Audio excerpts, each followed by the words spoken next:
జోజో టీవీ. అమాయకపు బర్రెపాలు.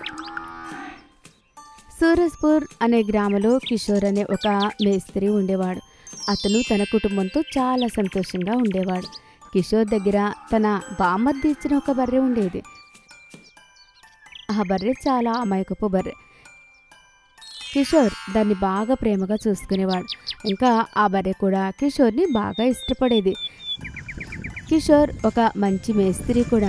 అతను బాగా ఇల్లు కట్టేవాడు.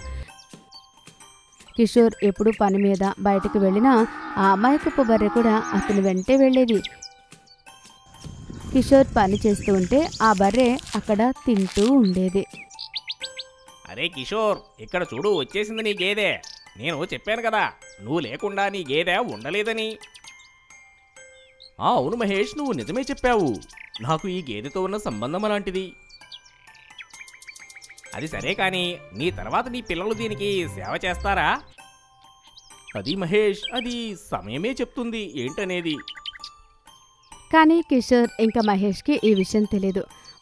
వాళ్ళు ఇలా మామూలుగా మాట్లాడుకున్న మాటలు ఒకరోజు నిజమవుతుంది అని. ఒకరోజు పని చేస్తూ చేస్తూ కిషోర్ ఒక దుర్ఘటన వల్ల చనిపోతాడు. అందరూ చాలా బాధపడతారు.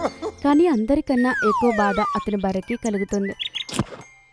అది తినడం తాగడం అన్నీ వదిలేస్తుంది.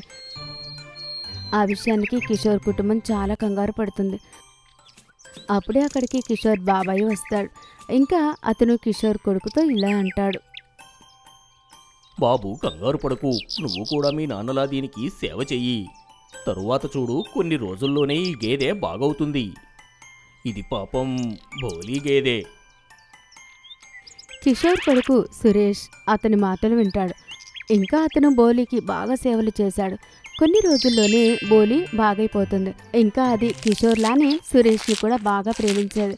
సురేష్ ఎక్కడికి వెళ్ళినా అది కూడా సురేష్ వెనకాలే వెళ్ళేది. ఒకరోజు సురేష్కి సిటీ నుంచి మంచి ఉద్యోగానికి ఆఫర్ వస్తుంది. ఇంకా సురేష్ ఉద్యోగం చేయడానికి సిటీకి వెళ్ళిపోతాడు. ఇంకా అతని బర్రె చాలా దిగులుగా ఉండేది. సురేష్ అమ్మ సురేష్కి ఫోన్ చేసి చెప్తుంది, ఏమంటున్నావమ్మా?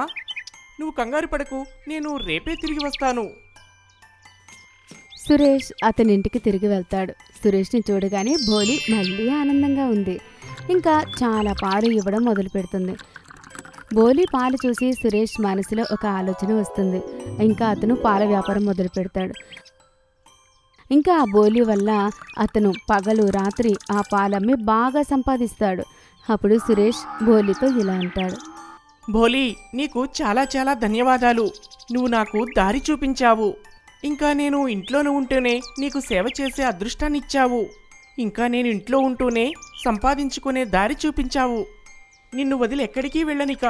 ఇంకా బోలి సురేష్ మాటలకు తలకాయ ఊపుతూ హాహా అంటుంది. ఆవు దొంగ. చందన్పూర్ గ్రామంలో జమీందార్ సుందర్ సింగ్కి ఒక పెద్ద గోశాల ఉంది. అతను తన ఆవులను చాలా జాగ్రత్తగా చూసుకునేవాడు. అతని దగ్గర అన్ని మంచి మంచి ఆవులు ఉన్నాయి. అతని ఆవులు గ్రామం మొత్తంలో అందరి ఆవుల కన్నా ఎక్కువ పాలు ఇచ్చేవి. ఇంకా చూడడానికి అన్నిటికన్నా అందంగా ఉండేవి. ఆ పూర్తి గ్రామంలో సుందర్ సింగ్ దగ్గర ఉన్న లాంటి ఆవులు ఎవ్వరి దగ్గర ఉండవు. అరే జుంకు, ఎక్కడికి వెళ్తున్నావు? అరే ఓ అన్నా, ఆవుని నేను పందానికి తీసుకుని వెళ్తున్నాను. నువ్వు రావడం లేదా? నాకు కూడా వెళ్ళాలని ఉంది, కానీ ఎలాగైనా బహుమతి ఆ సుందర్ సింగ్ ఆవులకే వస్తుంది కదా అని ఆగుతున్నా. చాలా సంవత్సరాల నుంచి చుట్టుపక్కల ఉన్న ఆవు మేళాలో సుందర్ సింగ్ ఆవులకు మాత్రమే బహుమతి వచ్చేది. ఒకసారి అలానే ఒక మేళాలో, అరే అరే రండి రండి, సుందర్ సింగ్ గారు రండి. వచ్చేసారా మీరు? మేము మీకోసమే ఎదురు చూస్తూ ఉన్నాము. మీ ఆవులు. నమస్కారం చౌదరి గారు, మేము వచ్చేసాము. అంటే ఆవులు కూడా వచ్చినట్లే, వెనుక బండిలో వస్తున్నాయి. రండి రండి సుందర్ సింగ్ గారు, అనిపిస్తుంది ఈసారి కూడా బహుమతి మీకే దక్కుతుందని. ఓ చూడండి చౌదరి గారు, నేను బహుమతిని ఆశించి ఏదీ చెయ్యను. నేను నా ఆవులను నా పిల్లల్లాగా పెంచుతూ ఉన్నాను, అంతే, వేరే ఏమీ లేదు. ఇంకా అదే జరిగింది. ఈసారి ఆవు మేళాలో కూడా సుందర్ సింగ్ ఆవులకే బహుమతి వస్తుంది. అక్కడే నిలబడి ఉన్న చరణ్ అనే దొంగ కళ్ళు సుందర్ సింగ్ ఆవుల మీద పడతాయి. అరే వా, ఇంత అందమైన ఆవులా! వీటిని దొంగిలించి అమ్మితే చాలా డబ్బులు వస్తాయి. సరే, వీటి యజమానిని వెంబడిస్తాను. చూస్తాను ఇవి ఏ గ్రామంలో ఉంటాయో, ఎవరికి చెందినవో. ఇంకా మేళా పూర్తయిన తర్వాత చరణ్ దొంగ సుందర్ సింగ్ వెనకాలే వెళ్తాడు. ఇంకా అవకాశం చూసుకుని దొంగ 2 ఆవులను దొంగిలిస్తాడు. ఇంకా నేరుగా జగన్ దగ్గరికి వెళ్తాడు. చరణ్, ఏం తెచ్చావు? చూడు జగనన్న, ఎలాంటి ఆవులు తెచ్చాను అంటే చూసి సంతోషిస్తావు కూడా వీటిని. అరే, ఎక్కడ నుంచి తెచ్చావు వీటిని? కొంప తీసి సుందర్ సింగ్ దగ్గర నుంచి అయితే తీసుకురాలేదు కదా? అతని ఆవులే. అరే, అయితే 2 ఆవులతో ఏం చేసుకుంటాం? మిగతావి కూడా తీసుకునిరా, డబ్బులిస్తాను. ఇంకా జగన్ ఆ ఆవులకు బదులుగా చాలా డబ్బు ఇస్తాడు. ఇంకా చరణ్కి ఆశ ఎక్కువ అవుతుంది. అతను అవకాశం చూసుకుని సుందర్ సింగ్ ఆవులు అన్నీ దొంగిలించడం మొదలుపెట్టాడు. అతని ఆవులు దొంగిలించబడ్డం చూసి సుందర్ సింగ్ చాలా కంగారు పడతాడు. అతను పోలీస్ స్టేషన్కి వెళ్లి కంప్లైంట్ ఇస్తాడు. ఇన్స్పెక్టర్ సార్, నేను ఏం వినాలి అనుకోవడం లేదు, నాకు నా ఆవులు కావాలంతే. మాటిమాటికి పోలీస్ దగ్గరికి వెళ్లడం కన్నా సుందర్ సింగ్కి ఒక మంచి ఐడియా వస్తుంది. అతను అక్కడే ఆవుల దగ్గర ఆవు వేషం వేసుకుని ఆవులాగా నిలబడతాడు. అప్పుడే అర్ధరాత్రి చరణ్ దొంగ ఆవుల్ని దొంగిలించడానికి వస్తాడు. ఇంకా ఆ చరణ్ దొంగ 2 మాయా చాక్లెట్ చెట్టు ఇంకా ఆలు కచ్చలు. ఒకరోజు ఆలు ఇంకా కచ్చలు అలా తిరగడానికి బయటకు వెళ్తారు. దారిలో వాళ్ళకి ఒక రాయి కనబడుతుంది. అది చూడ్డానికి ఆలులానే ఉంది. అప్పుడు కచ్చలు ఇలా అంటుంది. అరే అరే ఆలు, చూడు, ఈ రాయి అచ్చం చూడటానికి నీకులాగానే ఉంది. ఎలా ఉందంటే ఇది అచ్చం ఆలులాగానే. ఓ, నాకు కూడా అలానే అనిపిస్తుంది. దీన్ని చేతిలోకి తీసుకుని చూడనా? చూద్దాం. ఆలు ఆ రాయిని ఎత్తడానికి ప్రయత్నిస్తుంది. కానీ ఆ రాయి ఎంత భారీగా ఉంది అంటే అది అస్సలు జరగనే లేదు. ఇంకా ఆలు కచాలు ఇద్దరూ కలిసి దాన్ని ఎత్తడానికి ప్రయత్నిస్తారు. ఎత్తి దాన్ని పక్కకి జరపగానే అక్కడి నుంచి ఒక పెద్ద చెట్టు బయటికి వస్తుంది. ఇదేంటి? అరే, ఇది చెట్టు. చూడు చూడు, దీనికి చాక్లెట్స్ కూడా ఉన్నాయి. చాక్లెట్? వాళ్ళు ఇద్దరూ ఆశ్చర్యపోతారు. ఆ చెట్టు మామూలు చెట్టు కాదు. దానిపైన రకరకాల టోపీ, లాలీపాప్ ఇంకా చాక్లెట్లు ఉంటాయి. అప్పుడే ఆలుకి ఒక విషయం గుర్తుకు వస్తుంది.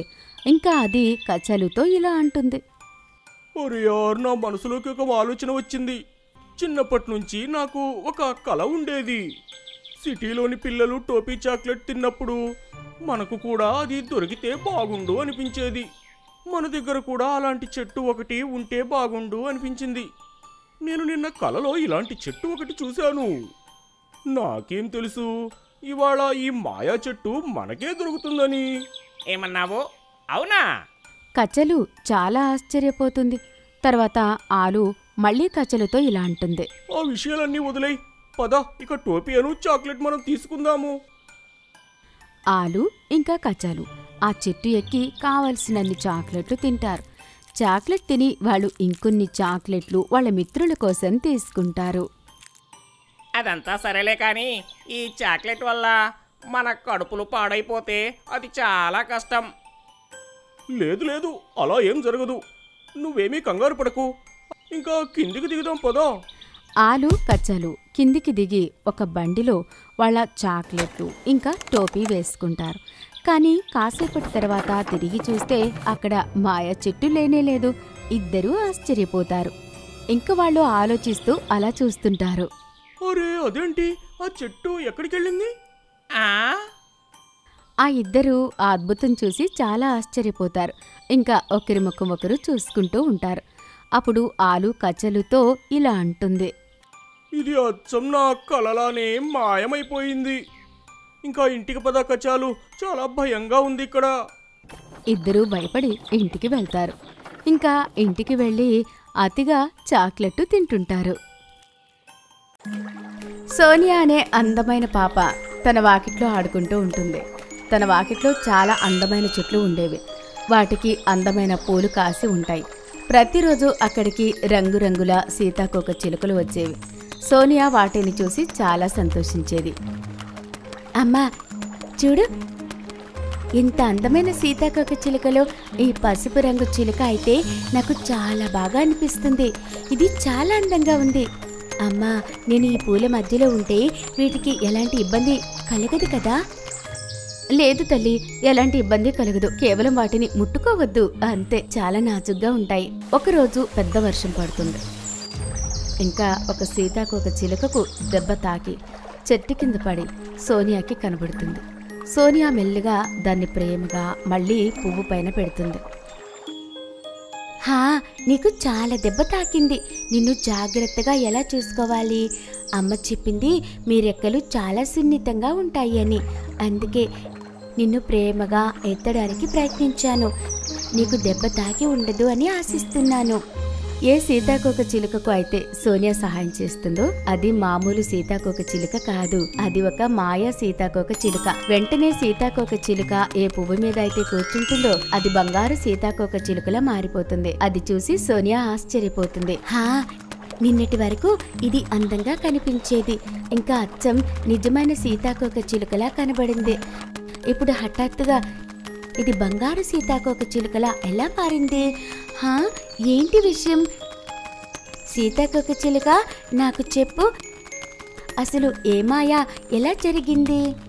హఠాత్తుగా సీతాకోక చిలుక మళ్ళీ ఎగిరి సోనియా పుస్తకం మీదకు వెళ్ళి కూర్చుంటుంది. కొన్ని క్షణాల్లో సోనియా పుస్తకం బంగారంలా మారిపోతుంది. అయ్యో రామ, నా పుస్తకం కూడా బంగారంలా మారిపోయింది. ఏం చేస్తున్నావు సీతాకోక చిలుక? ఎక్కడికి వెళ్ళి ఏ వస్తువు మీద కూర్చున్నా అది బంగారంలా మారిపోతుంది. అసలు విషయం ఏంటి? అప్పుడే సీతాకోక చిలుక ఇలా అంటుంది. సోనియా, నువ్వు చాలా మంచిదానివి. నాకు నువ్వంటే చాలా ఇష్టం. ఇవాళ నాకు ఒక ప్రమాదం వల్ల చిన్న దెబ్బ తాకింది. ఇంకా నేను నేల మీద కింద పడిపోయాను. ఇవాళ నువ్వు నన్ను ఎత్తకపోతే నన్ను ఎవరో ఒకరు తొక్కేసేవారు. ఇవాళ నువ్వు నా ప్రాణాలు కాపాడావు. నీకు తెలీదు, నాకు ఒక వరం ఉంది. నేను సంతోషంగా ఉన్నప్పుడు అలా నా శక్తులు పెరుగుతాయి. ఇంకా నేను ఎక్కడికి వెళ్ళినా అవి బంగారంలా మారిపోతాయి. ఇక ఇటు చూడు, ఇవన్నీ కూడా నీవే. సోనియా బాగా ఆలోచిస్తుంది. ఇంకా దాని మాటలు విని చాలా ఆశ్చర్యపోతుంది. అయితే నిన్ను తయారు చేసిన చిత్రం మీద కూర్చుని ఉండు.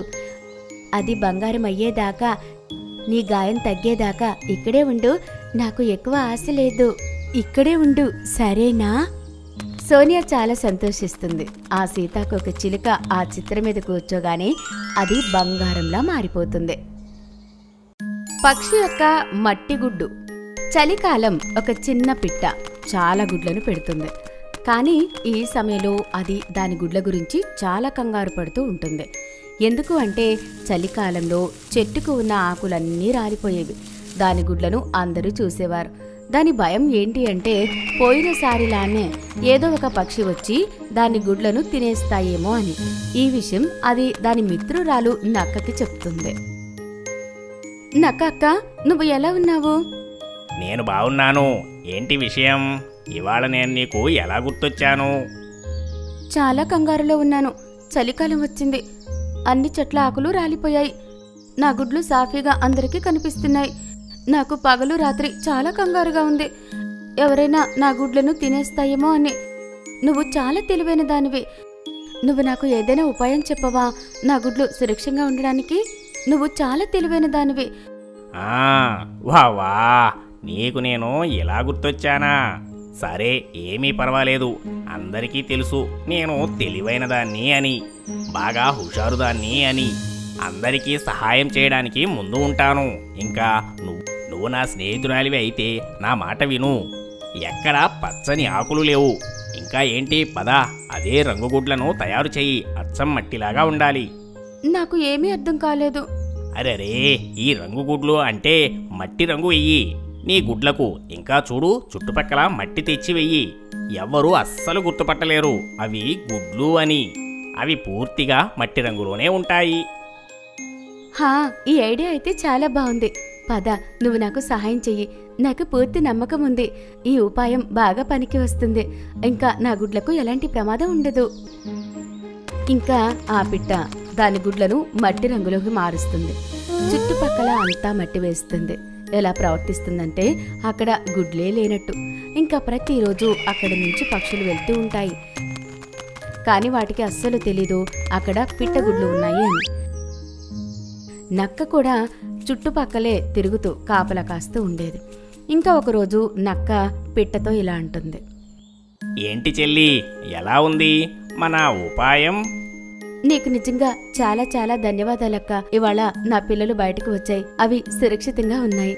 ఈ మాట విని నక్క చాలా సంతోషిస్తుంది.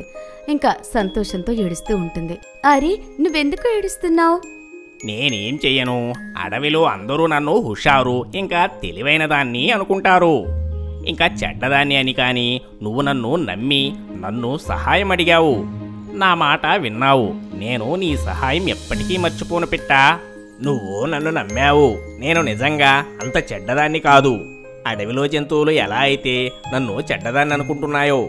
అది నాకు తెలుసు, అందుకే నిన్ను సహాయం అడగడానికి వచ్చాను. రేపు మా ఇంట్లో పెద్ద పార్టీ ఉంది. నా పిల్లలు ప్రపంచానికి వచ్చిన సంతోషంలో నువ్వు వస్తావు కదా?